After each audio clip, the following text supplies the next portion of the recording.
নমস্কার, হাই নিউজে সকলকে স্বাগত। সঙ্গে রয়েছে আমি রিম্পি। শুরু করছে নিউজ টুডে। আর শুরুতে চোখ রাখবো আজকের হেডলাইন্সে।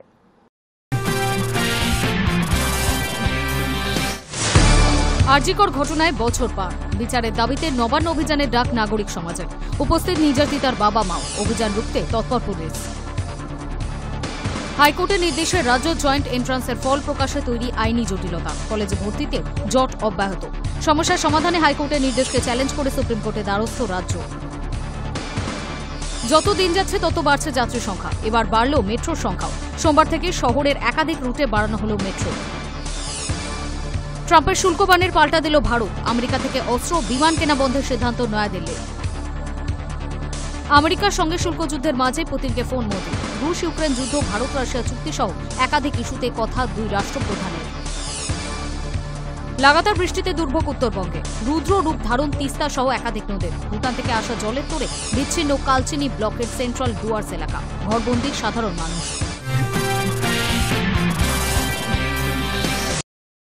আরজিকর ঘটনায় বছর পার, বিচারের দাবিতে নবান্ন অভিযানের ডাক নাগরিক সমাজের। উপস্থিত নির্যাতিতার বাবা মাও, অভিযান রুখতে তৎপর পুলিশ প্রশাসন।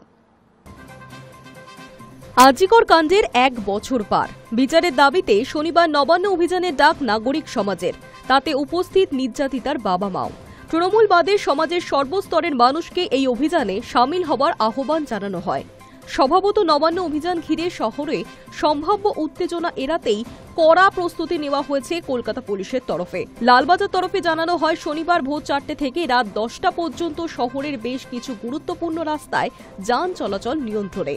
এই সময় জরুরি পরিষেবার গাড়ি ছাড়া সমস্ত ধরনের পণ্যবাহী গাড়ি চলাচল নিষিদ্ধ নির্দিষ্ট রাস্তাগুলিতে। তালিকায় Vidyasagar Setu, Khidirpur road, Taratala road, Circular Garden Reach road, Hyde road, Jawaharlal Nehru road, আর avenue, Red road, Dufferin road, Mayo road, AJC Bose road, SN Banerjee road, MG road, Brabourne road এবং হাওড়া সেতু। নবান্ন অভিযানের আগেই কলকাতার বহু জায়গায় বসানো হয় স্টিলের ব্যারিকেড, কন্টেনার, জল কামান। পুলিশ সূত্রে খবর, বিদ্যাসাগর সেতুতে যাতে কোনো মিছিল উঠতে না পারে সেই জন্য সেতুতে ওঠার সব রাস্তায় থাকছে ব্যারিকেড। পাশাপাশি টাফ ভিউ রোড, হেস্টিং মাজার, ফারলং গেট এবং খিদিরপুর রোডে বসানো হচ্ছে অ্যালুমিনিয়ামের গার্ডওয়াল। পশ্চিমবঙ্গ ছাত্র সমাজের ডাকা নবান্ন অভিযানে তীব্র উত্তেজনা ছড়িয়েছিল। সেই কর্মসূচিতে সমর্থন দিয়ে যোগ দিয়েছিল বিজেপিও। ব্যারিকেড ভাঙা, ভাঙচুর, বাইকে আগুন, আন্দোলনকারী এবং পুলিশের সংঘর্ষে দুই পক্ষেরই একাধিক জন আহত হয়েছিলেন। এবারও একই ধরনের পরিস্থিতির আশঙ্কা পুলিশের, তাই বাহিনীকে একসঙ্গে থেকে বিক্ষোভকারীদের মোকাবিলা করার নির্দেশ। নবান্ন অভিযান আটকাতে কলকাতা হাইকোর্টে আবেদন করা হলেও উচ্চ আদালত জানিয়ে দিয়েছে, শান্তিপূর্ণ প্রতিবাদ সকলের মৌলিক অধিকার। তাই পুলিশের ওপরই দায়িত্ব যাতে আইন শৃঙ্খলা বজায় রেখে পরিস্থিতি সামাল দেওয়া যায়। Hi news network. সম্প্রতি কলকাতা হাইকোর্টের নির্দেশে রাজ্য জয়েন্ট এন্ট্রান্সের ফল প্রকাশে তৈরি হয়েছে আইনি জটিলতা, যার জেরে স্নাতকের মেধা তালিকা প্রকাশ না হওয়ায় কলেজে ভর্তিতে জট অব্যাহত।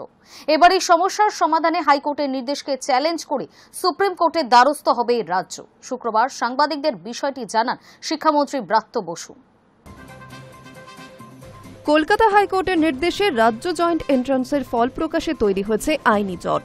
সমস্যার সুরাহায় কলকাতা হাইকোর্টের নির্দেশকে চ্যালেঞ্জ করে সুপ্রিম কোর্টে যাচ্ছে রাজ্য সরকার। শুক্রবার জোড়াসাঁকো ক্যাম্পাসে সাংবাদিকদের শিক্ষামন্ত্রী ব্রাত্য বসু জানান, সুপ্রিম কোর্টের নির্দেশের পর অন্যরকম কিছু বিবেচনা হতে পারে, এটা আমাদের ধারণায় ছিল না। আমরা দ্রুত আইনি পথে যাব, দেশের সর্বোচ্চ আদালতের কাছে আবেদন করব, হয়তো শুক্রবারই মেনশন করা হবে। শুক্রবার রবীন্দ্রনাথের প্রয়াণ দিবসে জোড়াসাঁকো ক্যাম্পাসে কবিগুরুকে শ্রদ্ধা জানাতে যান শিক্ষামন্ত্রী ব্রাত্য বসু। বেরিয়ে আসার পরে স্নাতকে ভর্তির পোর্টাল বন্ধ প্রসঙ্গে তিনি বলেন, খুব দ্রুত এর নিষ্পত্তি হবে। প্রসঙ্গত, ওবিসি সংরক্ষণ মামলা নিয়ে কলকাতা হাইকোর্টের রায়ের উপর স্থগিতাদেশ দিয়েছিল সুপ্রিম কোর্ট। গত 7ই আগস্ট জয়েন্টের ফল প্রকাশের জন্য প্রস্তুত ছিল রাজ্য জয়েন্ট এন্ট্রান্স বোর্ড, কিন্তু তার আগেই কলকাতা হাইকোর্টের ওবিসি সংরক্ষণ মামলায় জয়েন্টের ফল প্রকাশে বাধা হয়ে দাঁড়ায়। একইভাবে গত 5ই জুন জয়েন্টের ফল প্রকাশের জন্য বোর্ড তৈরি থাকলেও সংরক্ষণ মামলার জেরে ফল প্রকাশ করা যায়নি। পাশাপাশি সংরক্ষণ মামলায় কলকাতা হাইকোর্টের নির্দেশের জেরে রাজ্যের কলেজগুলিতে স্নাতকে ভর্তি প্রক্রিয়া থমকে রয়েছে। গত 7ই আগস্ট স্নাতকের মেধা তালিকা প্রকাশ করা যায়নি আইনি জটিলতার কারণে। সংরক্ষণ নিয়ে নতুন একটি মামলায় গত বৃহস্পতিবার কলকাতা হাইকোর্টের বিচারপতি কৌশিক চন্দ্রের বেঞ্চ রাজ্য জয়েন্ট এন্ট্রান্স বোর্ডকে সংরক্ষণ নিয়ে নতুন নির্দেশ দেয়। সেই নির্দেশকে চ্যালেঞ্জ জানিয়ে সুপ্রিম কোর্টে যাচ্ছে রাজ্য সরকার।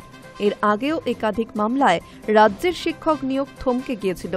সেক্ষেত্রে সরকার আইনি লড়াই চালিয়ে জট ছাড়িয়েছে। এবার তাই কলেজে স্নাতকে ভর্তি ও ফল প্রকাশ মসৃণভাবে সম্পন্ন করতে সুপ্রিম কোর্টের দ্বারস্থ হচ্ছে রাজ্য সরকার। High news network. যত দিন যাচ্ছে তত বাড়ছে যাত্রীর সংখ্যা, এবার বাড়ল মেট্রোর সংখ্যাও। সোমবার থেকে শহরের একাধিক রুটে বাড়ানো হলো মেট্রোর সংখ্যা। এক নজরে দেখে নিন কোন কোন রুটে বাড়ল মেট্রো। কলকাতায় মেট্রো যাত্রীদের জন্য বড় সুখবর। সোমবার অর্থাৎ 11 আগস্ট থেকে শহরের একাধিক মেট্রো রুটে বাড়ানো হচ্ছে ট্রেনের সংখ্যা এবং পরিষেবার সময়। মেট্রো রেল কর্তৃপক্ষের তরফে এক বিজ্ঞপ্তিতে জানানো হয়েছে এই সিদ্ধান্তের কথা। পরিবর্তন আসছে গ্রিন লাইন 1 এবং 2 এবং পার্পল লাইনে। গ্রিন লাইন 1 অর্থাৎ শিয়ালদা সল্টলেক রুটে আপ ও ডাউন মিলিয়ে এখন প্রতিদিন চলে 106টি ট্রেন। সোমবার থেকে চলবে 108টি। শুধু ট্রেনের সংখ্যাই নয়, পরিষেবা শুরু হওয়ার সময়ও এগিয়ে আনা হচ্ছে। শিয়ালদা থেকে প্রথম মেট্রো ছাড়ছে সকাল 6:35 মিনিটে, আগে ছাড়ত 6:55-তে। সল্টলেক থেকে প্রথম মেট্রো ছাড়বে সকাল 6:40 মিনিটে, আগে ছাড়ত 7টায়। তবে রাতের শেষ মেট্রোর সময় অপরিবর্তিত। রবিবার এই রুটে পরিষেবা থাকবে না আগের মতনই। একইভাবে গ্রিন লাইন 2 অর্থাৎ হাওড়া ময়দান এসপ্ল্যানেড রুটে বর্তমানে চলাচলকারী ট্রেনের সংখ্যা 130টি। সোমবার থেকে এই সংখ্যা বাড়ছে 134টিতে। পরিষেবা শুরু হবে সকাল 7টার বদলে 6:30 মিনিটে। হাওড়া ময়দান ও এসপ্ল্যানেড উভয় দিক থেকেই প্রথম মেট্রো ছাড়ছে সকাল 6:30-এ, শেষ মেট্রোর সময় অপরিবর্তিত, রাত 9:45 মিনিটে। রবিবার এই রুটে পরিষেবা থাকবে যথারীতি। পার্পল লাইন অর্থাৎ জোকা মাঝেরহাট রুটে এতদিন চলত 72টি মেট্রো, এবার সোমবার থেকে চলবে 80টি রেক। পরিষেবা শুরুর সময়ও এসেছে বদল। জোকা থেকে প্রথম মেট্রো ছাড়বে সকাল 6:50 মিনিটে। মাঝেরহাট থেকে প্রথম মেট্রো ছাড়বে সকাল 7:14 মিনিটে। জোকা থেকে শেষ মেট্রো ছাড়বে রাত 8:36-এ। মাঝেরহাট থেকে শেষ মেট্রো ছাড়বে রাত 8:57-তে। এই রুটে শনিবার ও রবিবার পরিষেবা থাকছে না, আগের মতনই। রেলের তরফে জানানো হয়েছে যাত্রীদের সুবিধার কথা মাথায় রেখেই এই পরিবর্তন। সকালে কাজে বেরোনো যাত্রীদের জন্য পরিষেবা আরও আগেই চালু হচ্ছে।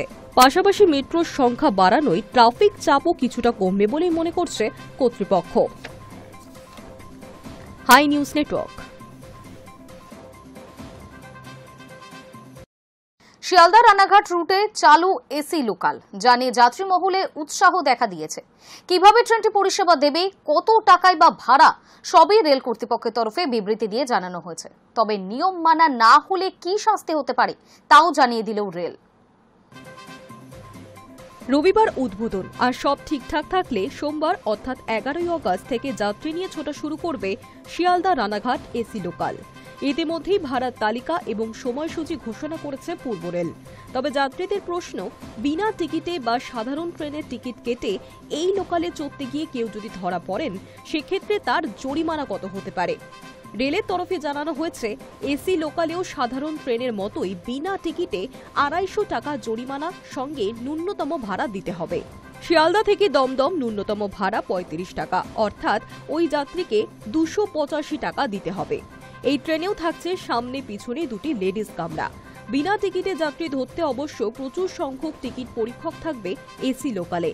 অনলাইনে এবং কাউন্টার থেকে এই টিকিট পাওয়া যাবে। মেট্রোর মতোই এক কামরা থেকে অন্য কামরায় যেতে পারবেন যাত্রীরা। এছাড়াও থাকছে অন্যান্য সুবিধা। ট্রেনটিতে মোট আসন সংখ্যা রয়েছে 1126টি। প্রত্যেকটি কোচে 3 জনের স্টেইনলেস স্টিল সিট রয়েছে। এছাড়াও কোচে থাকছে সিসিটিভি, জিপিএস নির্ভর এলইডি ডিসপ্লে, অ্যানাউন্সমেন্ট ও টকব্যাক সিস্টেম। রবিবার বেলা 11টা নাগাদ শিয়ালদা থেকে ট্রেনটির উদ্বোধন। সোমবার সকাল থেকেই ট্রেন পরিষেবা চালু।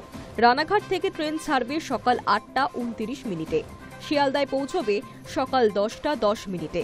আর শিয়ালদা থেকে সন্ধ্যে 6:50 মিনিটে ট্রেন ছেড়ে রানাঘাট পৌঁছবে 8:32 মিনিটে।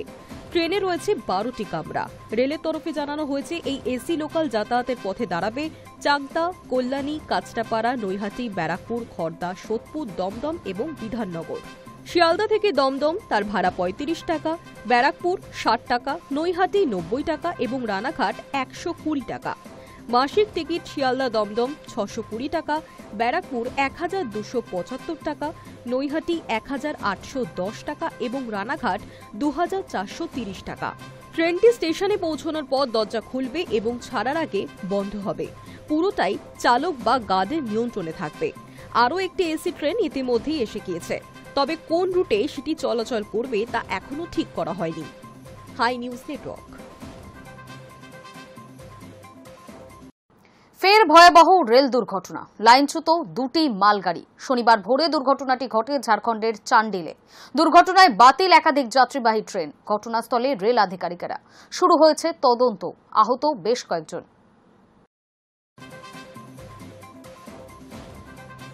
ফের ভয়ঙ্কর রেল দুর্ঘটনা। শনিবার ভোরে দুর্ঘটনাটি ঘটেছে ঝাড়খণ্ডের চান্ডিলে। লাইনচ্যুত দুটি মালগাড়ি, লাইন থেকে সরে গিয়েছে একাধিক ওয়াগন, বাতিল একাধিক যাত্রীবাহী ট্রেনও।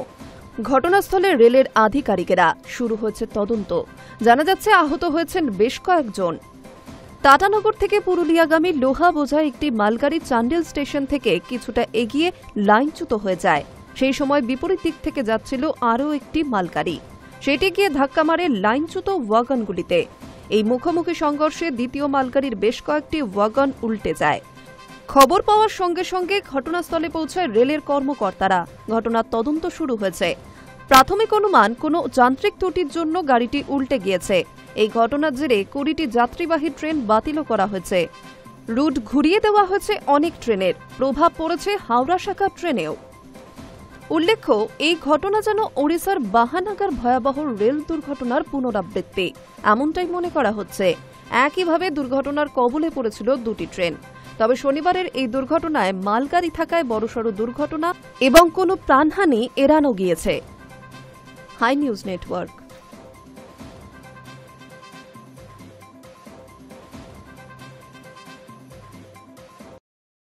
সময় এখন একটা ছোট্ট বিরতির।